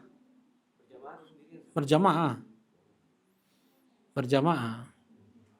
Tapi kayak gini ya. Kadang kita harus ngalah sama kaum muslimin. Dilihat kita kaum muslimin. Kalau kaum muslimin mereka sengaja ke masjid kita mau tarawehan ibadah isya, ya udah fasilitasi. Maksudnya jangan sampai karena sebab kita ingin mendapatkan keutamaan akhir malam, kemudian mereka nggak jadi sholat taraweh. Karena mereka kan berat, atau maksud sholat tarawehnya jam 1 malam. Jadi waktu di Yaman itu, kami sholat taraweh itu jam 1 sampai subuh, itu terus tuh. Dari 1 sampai 20, 1 Ramadan sampai 20 Ramadan. Jadi nggak ada taraweh badal isya tuh nggak ada. Nah 1 sampai subuh. Sebelum subuh lah ya, sampai sahur. Kemudian masuk tanggal 21, udah jam 11 sampai subuh. Malam 27, jam 9, jam badal isya langsung sampai subuh kayak gitu. Nah, jadi ini karena memang semuanya sudah paham untuk mencari apa? Untuk mencari keutamaan. Tapi kalau banyak kaum muslimin mereka datang ke masjid kita untuk mau sholat taraweh, enggak kita berikan. Bahkan ya mungkin anak sendiri pun kan taraweh di masjid-masjid ya, masjid-masjid teman kan. mau sholat tarawih kayak di Mahat tadi malam, anak sholat tadi malam, anak sholat tarawih tadi malam, yang anak baca Qul a'udzu birabbil falaq, Qul a'udzu birabbin nas. Ya kata anak-anak, Abi mah baca Qur'annya pendek, tapi ruku dengan sujudnya tetap 1,5 jam.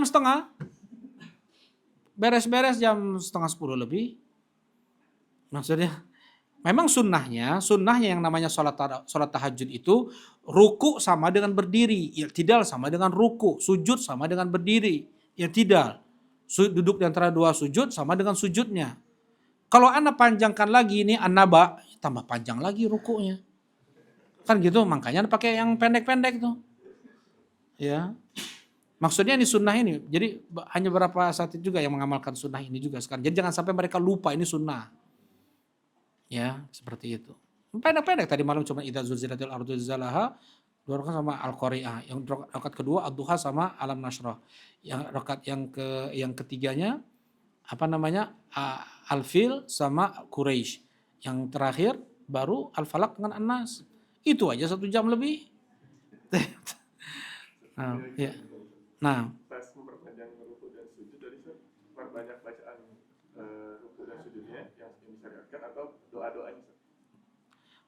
Kalau ruku mah hanya zikir, zikir dan itu. Kalau sujud bebas, perbanyak.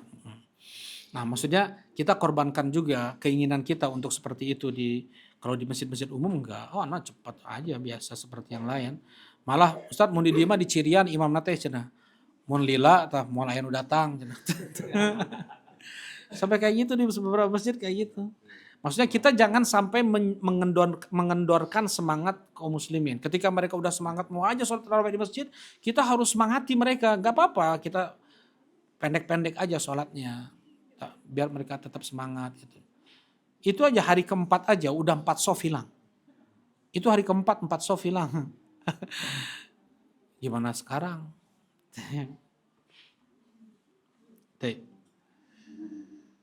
Gitu ya. Cukup mungkin ada lagi yang bertanyakan? Ibu-ibu ada yang bertanyakan? Ibu-ibu mana yang lebih afdol? Sholat di rumah atau di masjid? Salah. Nah itu yang jawab itu. Mana yang lebih khusyuk? Bisa dapat hadiah loh. Bisa dapat hadiah itu. Iya gitu. 1 tadi yang bilang. Ya mungkin itu ya yang dapat disampaikan, kurang lebih mohon maaf. Subhanakallahumma rabbana wa bihamdika asyhadu an la ilaha illa anta astaghfiruka wa atubu ilaik. Assalamualaikum warahmatullahi wabarakatuh.